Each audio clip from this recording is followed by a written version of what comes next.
Sir हमें ये कैसे पता चले कि हमें संन्यास लेना चाहिए या नहीं? आत्मा के कुछ कैटेगरीज होती हैं, जी ठीक है, पहले हम उसको समझते हैं फिर इस पर आएंगे। जी तो देर आर 5 कैटेगरीज, ठीक है, 5 तरह के जीवात्मा होते हैं। हाँ जिसको हम कैटेगराइज कर सकते हैं infant soul, baby soul, young soul, फिर उसके बाद मैच्योर सोल एंड फिर ओल्ड सोल। ओके ठीक है, तो जो पशु योनि से मनुष्य योनि में आते हैं जी वो इन्फेंट होते हैं। हम्म उनमें बहुत समझदारी नहीं होती है। हम्म जब कई कई जन्मों के अनुभवों के साथ आत्मा गुजरती है तब वो धीरे धीरे इवॉल्व होती है और ग्रो करती है। जी और फिर धीरे धीरे वो बेबी आती है, यंग होती है, ठीक है, फिर मैच्योर होती है और फिर ओल्ड होती है। आत्मा की भी मैच्योरिटी ये है। हाँ, ये जन्मों के अनुभवों से घटित होता है, इसका शरीर से लेना देना नहीं है। ठीक है। एक 80 साल के अंदर में भी बेबी सोल हो सकता है। ओके ठीक है, इसलिए कई बार हमको दिखाई देता है कि इस व्यक्ति की उम्र इतनी बढ़ चुकी है लेकिन एक छोटी सी समझदारी शायद इनकी समझ में नहीं आ रही है। जी ठीक है, वैसे ही जो आदि शंकराचार्य थे, जब वो 5 वर्ष की उम्र में थे तभी उन्होंने अपनी माता से रिक्वेस्ट किया कि मुझे संन्यास लेना है। जी तो शरीर तो 5 साल का है लेकिन जो सोल है वो ओल्ड सोल है। बिल्कुल। तो आत्मा के अनुभव के आधार पर, उसकी जर्नी के आधार पर, उसके अनुभवों के आधार पर वो ओल्ड पे सोल बनता है। जी और फिर उसे समझ आती है कि इस संसार में ऐसा कुछ नहीं रखा है, इस संसार से ऊपर उठना ही मूल लक्ष्य है, जी वही गंतव्य है। जी तो वो ओल्ड सोल ही पहचान पाएगा। जी तो जिसे लगता है कि हाँ अभी मेरे लिए ये महत्वपूर्ण है, हाँ मेरे शरीर का सुख ज़्यादा महत्वपूर्ण है, हाँ तो ये भी बेबी सोल की कैटेगरीज में, जी तो वो नहीं समझेंगे, जी। उनके लिए ये सब व्यर्थ की बातें होंगी। आत्मा के अनुभवों के आधार पर ही उसकी इच्छा इस संसार से मुक्त होने की आती है, तभी वो संन्यास की तरफ बढ़ता है।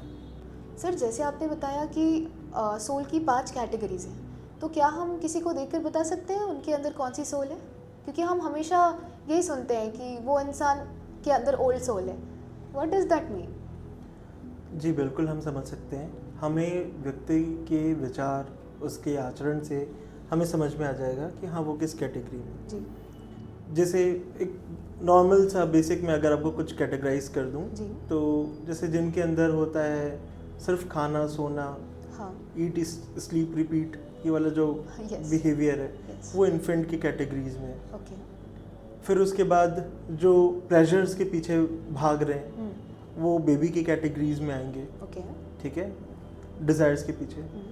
यंग इस कैटेगरी में आते हैं कि मुझे करके दिखाना है, Okay. मुझे ये बनना है, ओके मुझे सबसे बड़ा म्यूजिशियन बनना है, मुझे सबसे बड़ा डांसर बनना है, मुझे सबसे बड़ा बिजनेसमैन बनना है, यस मुझे सबसे बड़ा प्लेयर बनना है।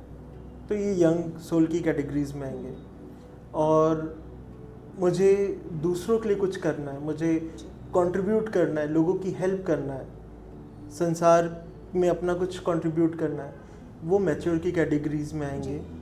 और ओल्ड जो है वो यूनाइट होने की तरफ, अल्टीमेट Yes. कॉस्मोस के साथ या परमात्मा के साथ जिसका मिलन की इच्छा जब जी जीवात्मा के भीतर आती है तो वो ओल्ड सोल की कैटेगरीज में आएगी। जी। सर तो जैसे आपने कहा कि हमने ये कैटेगराइज किया कि ओल्ड सोल के ये ट्रेड्स हैं, इनफैंट मैच्योर के रेस्पेक्टिव ट्रेड्स हैं, तो किसी हम एक व्यक्ति को देखते हैं और हमें लगता है कि उसके अंदर ये दोनों के ट्रेड्स कहीं ना कहीं मिक्स्ड है। यस, तो इज इट पॉसिबल या फिर बिल्कुल ये बिल्कुल। देखिए, ये 5 जन्म में ही सब कुछ क्लियर नहीं हो जाता है ना। ओके अनेकों जन्म है। जी जी तो कई सारे ऐसे जन्म होंगे जब वो एक से दूसरे में शिफ्ट हो रहा है, जी तो बीच में भी उसमें जो जन्म होंगे, जैसे मान लीजिए पहले उसके अंदर था कि मुझे कुछ करके दिखाना है, हाँ और ये यंग वाले कैटेगरी है। और जी। मैच्योर में है कि मुझे दूसरों के लिए कुछ करना है। जी अब ये जो बीच का जो शिफ्टिंग पीरियड होगा उसमें भी 2-3 जो जन्म उसके हो रहे हैं, जी उसमें ये भाव मिक्स होंगे कि मुझे करके भी दिखाना है और मुझे उसके अंदर धीरे धीरे इवोल्यूशन उसका बढ़ रहा है और उसका भाव आ रहा है कि मुझे संसार के प्रति भी उसकी संवेदनशीलता बढ़ रही है, मुझे कुछ करना है, लोगों के प्रति कुछ करना है, जी उसका करुणा जो है वो और बढ़ता जा रहा है, तो बिल्कुल ये ऐसा होगा कि वो मिक्स ट्रेड्स भी आएंगे कुछ जन्मों में, और फिर उसके बाद वो कम्प्लीटली उस मैच्योर की कैटेगरी में आ जाएंगे। जी